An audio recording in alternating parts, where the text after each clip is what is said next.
We've scored some goals, but it's done us no good, my friends. We are in 14th. We are 5 points from the relegation playoffs. Now, we do have a game in hand against them, but it hasn't really done us any good. We've conceded about as many as we had by this point last season, but our goal scoring has continued to be dry or just dry enough to not get us wins. Yeah, let's go talk.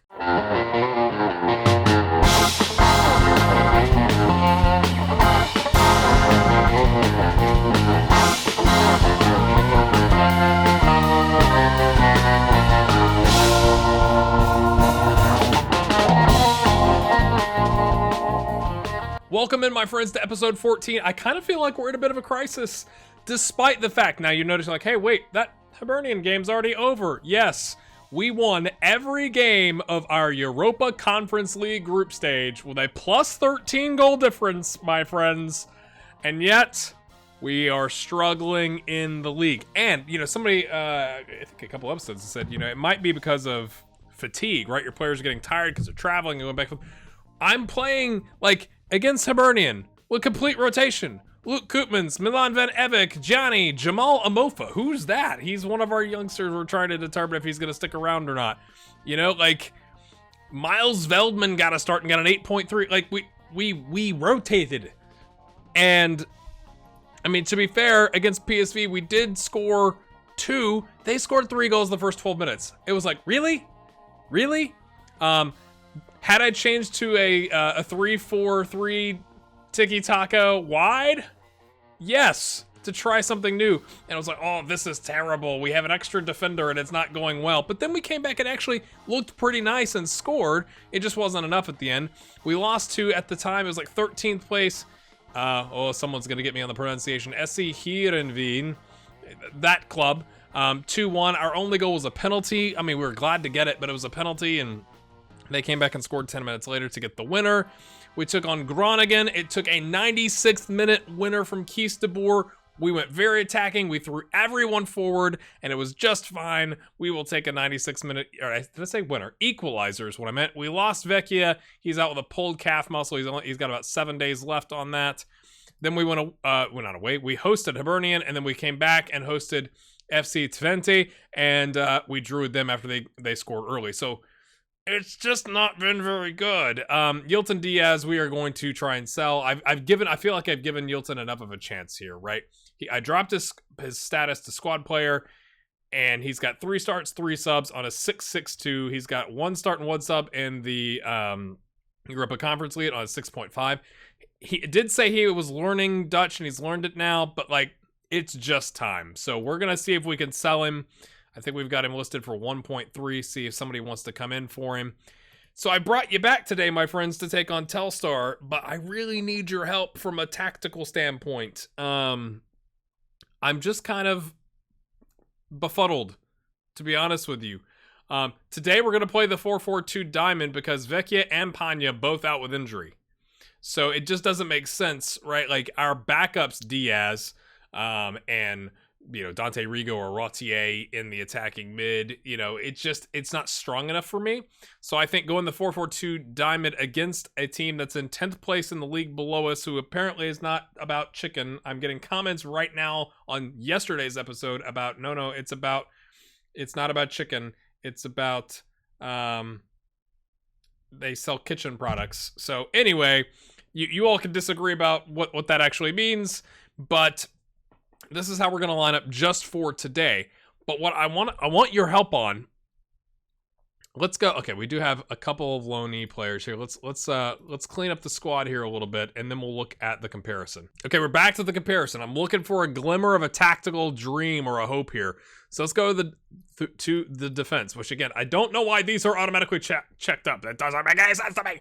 I mean, I guess if you had defensive midfielders, but really poor at jumping. Like, really poor. That's this right here. Jumping, really bad. Tackling, average. Heading, horrific.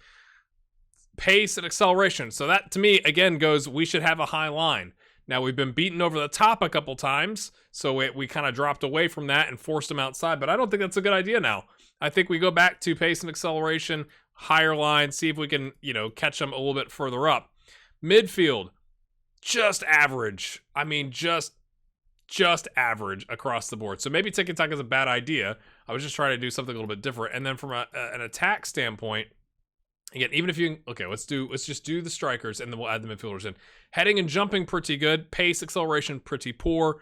Just add the midfielders in from an attacking standpoint, and it's still just about average aside from finishing. So our attacking mids have got some good finishing on them. Should we shoot from distance, right? Physically, squad as a whole, about average. Okay, mentals, squad as a whole, about average. Technical, squad as a whole, decent long throws. Yay. If you're comparing squads across the board, dribbling and crossing, not half bad. So again, I don't think this is what we're normally going to play. I went to this just to have something to try and get an extra defender in here. Maybe I should have played a 5-3-2, but I was also trying to utilize when we've got our wingers healthy, our good wingers. I thought about this. I literally laid in bed last night and thought about, okay, we're not getting a lot of love out of our attacking stuff here. So we had kind of more of I would call it a standard control possession, 4-2-3-1. What if we have a holding mid, we have an advanced playmaker getting further forward into this space here, because we got wingers. So I want the wingers going wide, right, to get those crosses in that we're, apparently decent at. But what if we had a striker that would come deep and confuse the defense with a shadow striker, I guess on this side, the shadow striker coming, but on the opposite side of the false line, have the advanced playmaker coming into that space as well. I don't know. We're not going to try it today because we don't have the players available against Telstar, but I'm really curious what we should do. Like, it's just like we're bang average. Should I just go back to like 4-2-3-1, no instructions, right? Like, are we just not smart enough? Are we just not good enough to play with like all kinds of crazy instructions? I really do want your thoughts here. So if you need to pause it, feel free. I do have the higher defensive line coming on. I'm gonna take the force the opposition outside off because we're not very good at heading away crosses and all that kind of stuff. So whatever formation we're playing, we're gonna have a higher line. I just think that makes sense. So this is how we're gonna line up today. I am gonna do extended highlights just to see how this goes. Maybe. But yeah, it's been so bizarre, right? Like, look at this group stage. 18 points, plus 13 goal differential. We even coming into the last game, that's why I rotated literally every player, is we'd already secured first. Like, there was no way they had 9 points, we had 15. There was no way they were going to catch us. And so we've done the business there, but then over here it has just been struggle mania. 14 points from 15 games. We've still got 2 games in hand against several teams above us. So, like, if we win our 2 games in hand, we could jump up to theoretically 12th. Or maybe if Heerenveen, struggle, right? For some reason they don't get any points in the next 2 games, we'd be even on points. Like, so it's not like we're completely dead in the water, but like, I was expecting this kind of a struggle last season, and now that we're having it this season, I'm a little befuddled because I do think we've gotten better, right? If we go, and we've signed a player. I'll show you that here in a second. Jesse Reinders is a name. I feel like we've gotten better. Okay, this is a goalkeeper that is for the future. That's not part of it. We got a really darn good center back with potential to keep, and he's young. He's 24. I think that's an upgrade over Gianni, although Gianni's got like the mentals. Okay, we got a really good attacking mid that is like unbelievably good, and we're gonna have to offer him a new contract because he's a 4.2 million release clause, and someone I think is going to try and snap him up as his value gets close there. Okay, just those 3 signings ago, improvement. Okay, Lewis Nielsen is now one of our best center backs. He can also play right back, so we've rotated him in a little bit on the right back side, especially if we're playing like fullback on defend. Incredible pickup, if you ask me. We increased our goalkeeper skill set by bringing on Leopold, so we've improved there. Bedoya, at the start of the season, I think pretty good. He's done a 6.85. He's been all right. He's not going to get extended. His physicals are starting to fall off a little bit, but I don't think he's a downgrade over the players we had. You could, I wouldn't argue with you too much if you're like, well, he's about the same. Okay. Carranza, I think an improvement at striker, at least as good as Johan. At least as good. Okay. Novakovic, you could, I might even say, you might say a little bit of a flop. He's not really, we've not played him enough to make him consistent enough. Like, he's on a 6.65, but he's only had 2 starts and 3 subs, so he's not like our main man. Okay? Leaf Davis, improvement at left back. Well, okay, if you played Shaq there, maybe not, but like, he is our left back right now. And then Yilton Diaz, who we're going to sell for a big profit. That isn't really playing, so he's not really influencing what's happened this season. So, like, I go, okay. Oh, and Vecchia. I skipped Vecchia, right? So, like, we brought in 2 really good attacking mids in Vecchia and Panya. We brought in 2 strikers, 1 a starter, 1 a squad player. We brought in what is now a rotational midfielder. We made our goalkeeper better, and we brought in 2 really good center backs. And we're doing worse. And I go, is it me? So your very detailed comments would be very helpful. Please. Am I going to have to really tattoo his face? I mean, on my face. I don't know. It's not showing it up here next to his name, but our man Johan is going to retire at the end of the season. I had just actually offered him a contract extension, which was kind of hilarious. And he's like, he took the contract extension. I think it's kicked in.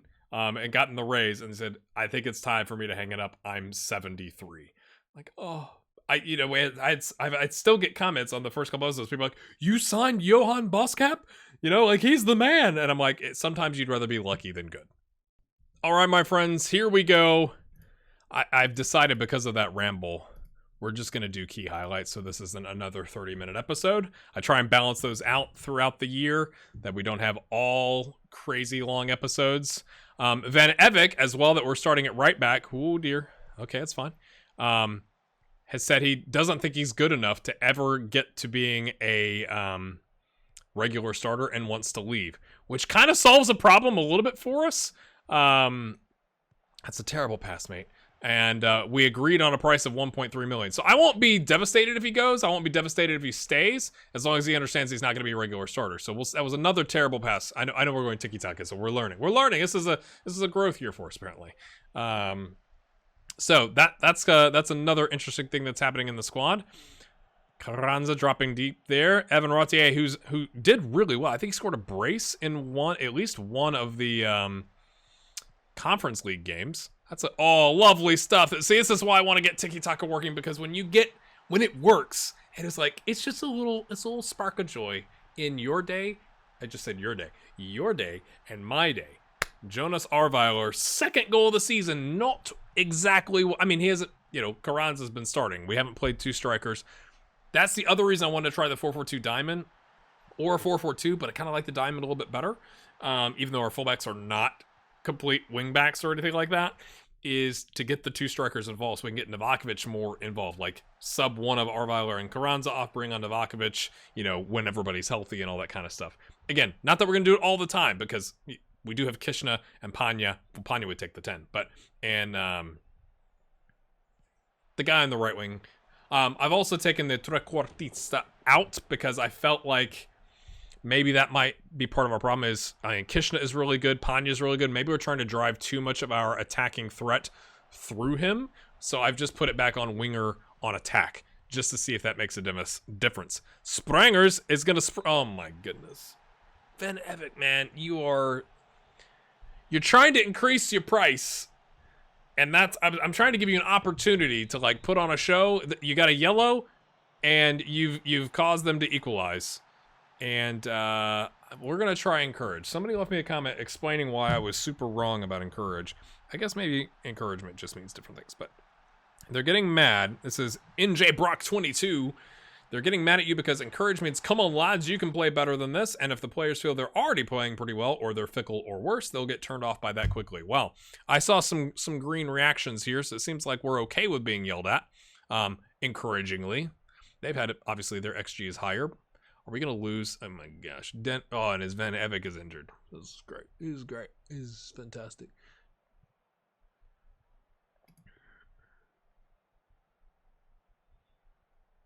I'm going to thrash my arms. No, I'm going to point my finger. I'm not happy with that performance. Hampered by injury, a potential thigh injury. Oh, dear. Look at the options. Okay, if we take Lewis and slide him over. Yeah, we're going to take Lewis and Nielsen, slide him over, and Pete Bayan, our starter at center back, is going to come in. I'm going to remind Keese we are not going to win this game with 10. That sounds so sad. They are in 10th, but we're struggling, right? So I think this is probably a fair reflection. If we are struggling in league play, that they come in and go, hey, I think we can get a job done, and we're away from home. Carranza on a run, gives it right up, just heavy touch. Patinama, Springers. Maybe we should say he's throwing a Springer into the, oh my goodness, a terrible back pass. But we're not going to complain. Our Valor is on pressing forward, so he's doing his job there. So I'm a tactical genius, clearly. They threw a Springer into the machinery there, like a wrench, like a monkey. Anyway, if you have to explain it, GHG, probably not very, very funny. But, we're not complaining that we got some assistance there. Okay, we'll take that. Lads. Carranza's on a 6.7. Do I even have Novakovic on the bench? I do. He's going to come on. Because we do need to give him a chance to, do a job. So, our Valor obviously doing well on the 7.7. We're going to leave him on. Keese de Boer has given us everything he can, as has Shaq. But Keese being exhausted and in the DM and on a yellow, I think is going to earn him that rest. And we're going to bring on Dante Rigo. Does he know Amazala? I don't know, but he's coming right on in. He knows it all. You guys were like, Disco Inferno, Dante Inferno, you missed an opportunity. I'm sorry. There wasn't so much of an outrage against it. So we got to come up with a name. Like Dante's Peak, peak performance, something like that. Sprangers swings it out wide. Who's that? It's Lewis Nielsen. Okay, that would have liked that pass to be a little bit more controlled and not like at the near post. But, he's a center back doing the business at fullback. Jonas Arvela brings it down. Oh, he scuffs it wide. Davis is tired. I don't think we get any more subs, but we'll check. Just for giggles. Can you come off? No. It's back down to 3 and everything. Come on, boys. Just stick with. Let's not do extra time because we will probably. Why would you go? You're down 2-1. Why would you go 3 at the back? Someone explain that one to me. They were on like a 4-2-3-1, but maybe our 2 strikers was dealing all kinds of craziness to them. What are you nervous about, mate? We won. What is he nervous about?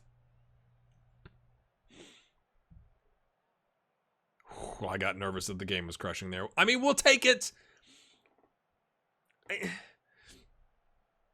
Den Bosch upsets FC20, so we're the, we could take something from that, like, hey, we didn't get upset from that, Cool. Who do we get? Oh, wow.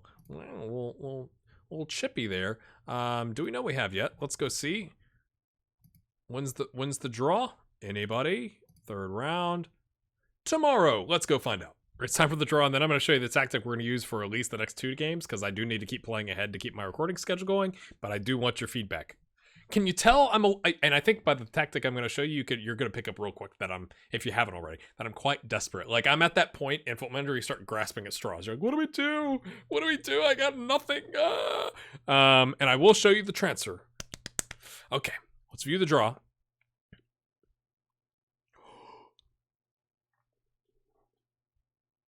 Wait for it.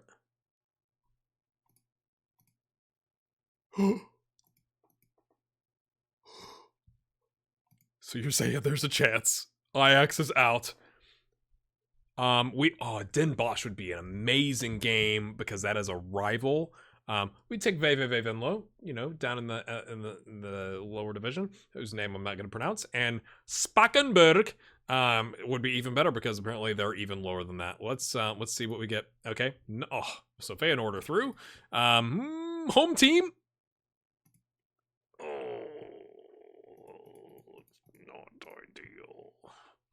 Groningen currently in 8th. We are currently in 14th. They got 25 points. We're 11 points adrift with 2 games in hand. So it could have been worse. We could have been Ajax or Feyenoord, although, obviously Ajax is not part of the competition this year. So you're saying there's a chance. I'm really pleased with this part. Okay, transfer. I'm thinking it's like Che, Z-E, little thing. Che Ivaldo joins on January 1st. It was a little bit of a punt. Kind of funny story. His contract, it was an end of contract signing that I was going for. And I went, approached to sign. He was like, I think I'm going to wait a little bit later till the end of my contract. Well, his club, ATP, that we all know and love, had him listed. They were like, we'll take anything. Like, it's better than zero. And I was like, we didn't have him fully scouted because that's a long way for our scouts to travel. He was like 74% or something like that. I think some of these we weren't 100% on, but I knew he had really good heading and marking and tackling. And I was like, I'll pay 30 grand. Like, they had him listed for 30 grand, paid the 30 grand. And they're like, sure. And he's like, sure, I'll sign a contract. And I'm like, you literally just said you wouldn't sign a contract to save us 30 grand. But whatever, mate, whatever. So he comes in again. He wanted to be a squad player. He's currently near the top because, again, we don't have 63%. Okay, so we don't have him fully scouted, but you can see, he's all right. But again, that's why I was kind of like, what if he played 3 at the back and figured that out? Speaking of playing 3 at the back and figuring it out, my friends, how about this? I went Catenaccio because we play Willem II, who are in 5th place currently in 3 days, and then like 4 days after that we play Feyenoord. I'm like, we need to be pretty defensive, I think. We're conceding a lot, and I've never ever in the history of Football Manager played with a libero. That's what it's called, right? Libero. You gotta say it like that. Libero. Okay. So this is how we're gonna line up. And again, partially because Panya won't be back for another 2 days. I doubt he's gonna be able to go the full distance. We'll put him on the bench. And then Vecchia is still out for 5 days. So it's not like we have our strongest attacking third available. We have Kishna and some others. And there's the garage door for you. There's a thing on my channel. I sit near my garage. Above my garage, really. And so there's a whole Twitter account about my garage door. So enjoy that. And I've changed nothing. I've literally just taken the Catenaccio Park. And I didn't do Park the Bus. I did Catenaccio and just said go for it. And it's probably not going to work, but it also had the option of a 5-3-2, but I like that we do have like a good DM in Shaq. And so play him there, help out that back line a bit. Rigo can play a deep line playmaker. I'm not saying he's the cat's meow when it comes to that. But he's all right. He's all right. And he's done quite well for us. I think he's earned a start. And then De Boer can do the Mazzala. I mean, we could switch him, but I honestly think De Boer is a little bit better. Is he a little bit better?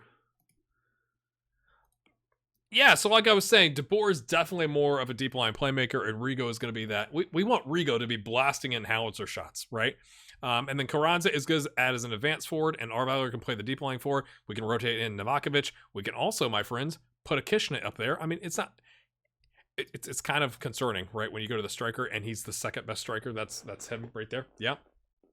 So he could do a job as well as a deep lying forward. So it's not that we don't want to play him, but we got a lot of games this season and I'm grasping at straws. So my friends, that's why I did key highlights because I've now rambled on. This is probably a 20 or 25 minute episode. We'll find out when I go to do the edit. But if you've enjoyed this, please hit that like button. Let me give you the like totals as I'm recording this right now, which is the day before it comes out because that's how GHG works.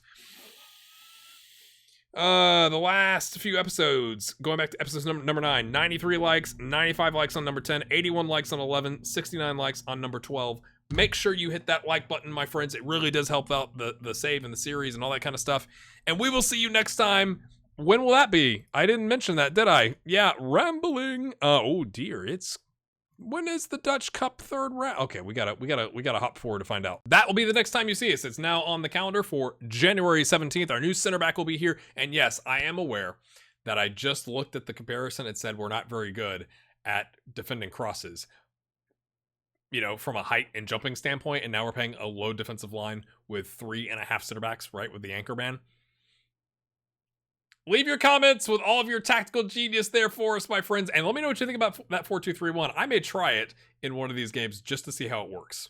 Just to try it. And then Neuchâtel Xamax, the Swiss Challenge League, Swiss Yeah, Swiss Challenge League team has asked us if we want to come do an away friendly on January 8th. And I'm like, hey, you ask? Sure, we'll come visit. Maybe that'll help us out commercially. We'll see you next time, my friends. Have a good one.